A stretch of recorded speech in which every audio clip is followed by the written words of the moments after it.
Who is the personification of cool? Ooh. Me. I run my life. How did he become a marquee name? You'll find out in the next half hour. It's all right here with Leonardo DiCaprio, Uncut. I'm sort of a class clown, and my publicist is looking at me. Drug stuff, because, I mean, I could separate the fact that, you know, what reality was from, you know, from the film, and I just got to really, it was like an actor's thing to do, you know, and I hope it came across as real. Enjoys having his best friends along to visit. But when he's not working, Leo is known to like late-night hangouts. Leonardo has been known to dress the part of a young star when he's in the public eye. Yet he claims it's not a topic he spends much time thinking over. Actually, it's not something that's on A role. Still, he gets butterflies each time he starts a new project. I think every movie. He now says it's time for a bit of unfocusing. Wendell Leo. Leonardo was becoming not only popular, but powerful. He was now getting his pick of the best scripts Hollywood had to offer. But if he was becoming increasingly uncomfortable with the personal demands of his escalating fame, overnight, Leonardo DiCaprio was catapulted from teen heartthrob to international superstar. But it was a change he greeted with mixed emotions. It's surreal, and I'm just getting used to it. I mean, I don't have a perfect answer for it because I don't really know. You know, this is all sort of new to me. A large part of his privacy, the privacy that is very important. I've taken sort of two roles that have definitely like jumped up my popularity for whatever reason, so I'm adjusting to it all. I mean, it's cool, but we'll see how it is. From London, concerned about the risks of media overexposure, Leonardo took a break from filming. He turned down new. As for his personal life, Leonardo has yet to find it on straight and take the adulation in stride. I'd always dreamed that I'd, you know, be an actor and be doing well. I mean, I always had fantasies about that, for sure, yeah. As an actor, You've got to know going into the Titanic that you're gonna go through some stuff. But Leonardo chilled out on, and he's a good mimic. According to more than one source, he likes doing Leonardo said at Titanic's Tokyo premiere that the film made a man out of me. A quote he says he's since come to regret. With the LA premiere of the movie, the baby-cheeked rebel who barely shaves finally had to face up to the role of leading man, thanks to some help from E's Melissa Rivers and myself. Leonardo DiCaprio. I love. You know what? Can we do something real quick before we get into the interview? Let's do something for all these people back here. Look at that, man. That's what it's all about tonight, right? That's what it's all about. That's what it's all about. So, an amazing evening for you so far? I mean, it's pretty spectacular. I've never done a film sort of near this caliber in my lifetime, and I don't think most people have, so it's unbelievably shocking to see all this. I mean, I'm a little overwhelmed, but it's cool, you know? Just try and keep it real, I guess. Cameron. Leonardo, what's your favorite thing about fashion? Oh, I want a question. The clothes. My favorite thing about, yeah, the girls. Although he doesn't say much about his personal side.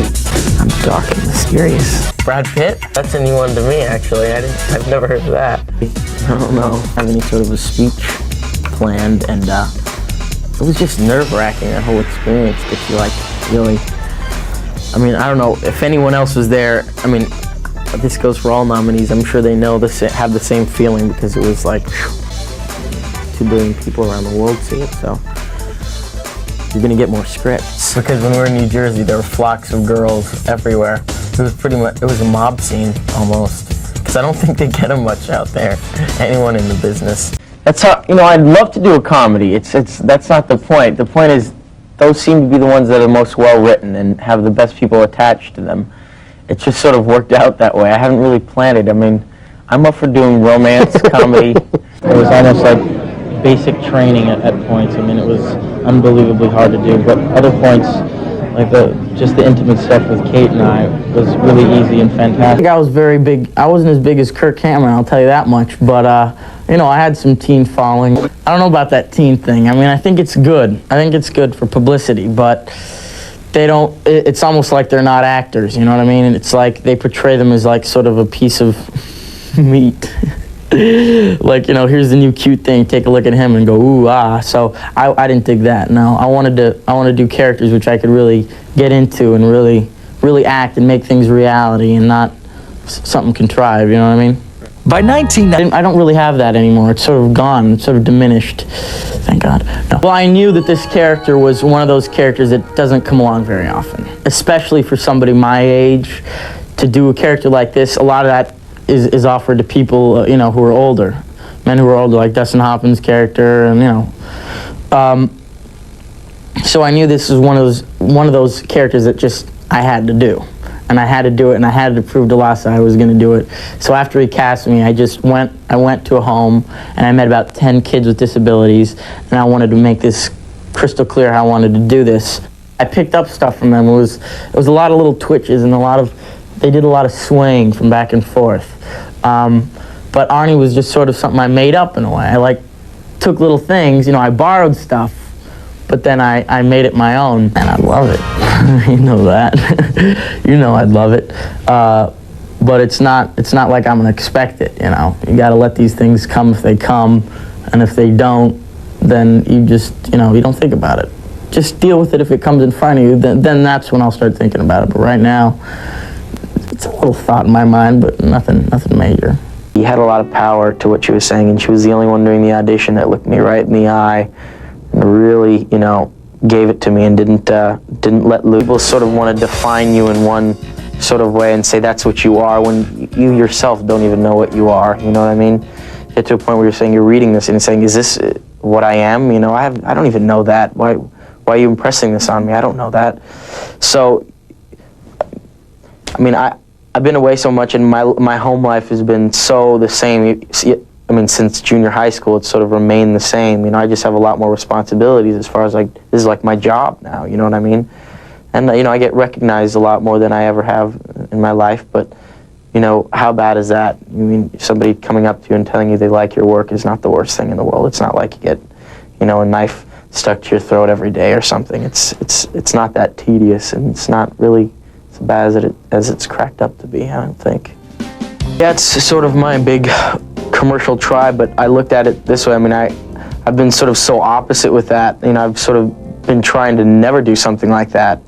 And I mean, I certainly am not going to continue being, you know, the commercial guy. I don't want to go that route, but I don't want to discriminate a piece of work just because it is commercially, you know, has commercial potential. I mean, I can't be that extreme. I certainly don't think I would go to quite the extremes that Romeo did at all, but I definitely have to say that, you know, like everyone else, when you have a girlfriend, you get that side and it comes out in you and you can't help it, you know? It's that, you know, but I'm talking about like a, you know, an oochie-coochie sort of way. I'm not talking about like this passionate love thing that he went through, because I can't even identify with that stuff. I mean, that's really intense. I'm just talking about like, you know, being romantic, I guess, which is, I guess I have a little of.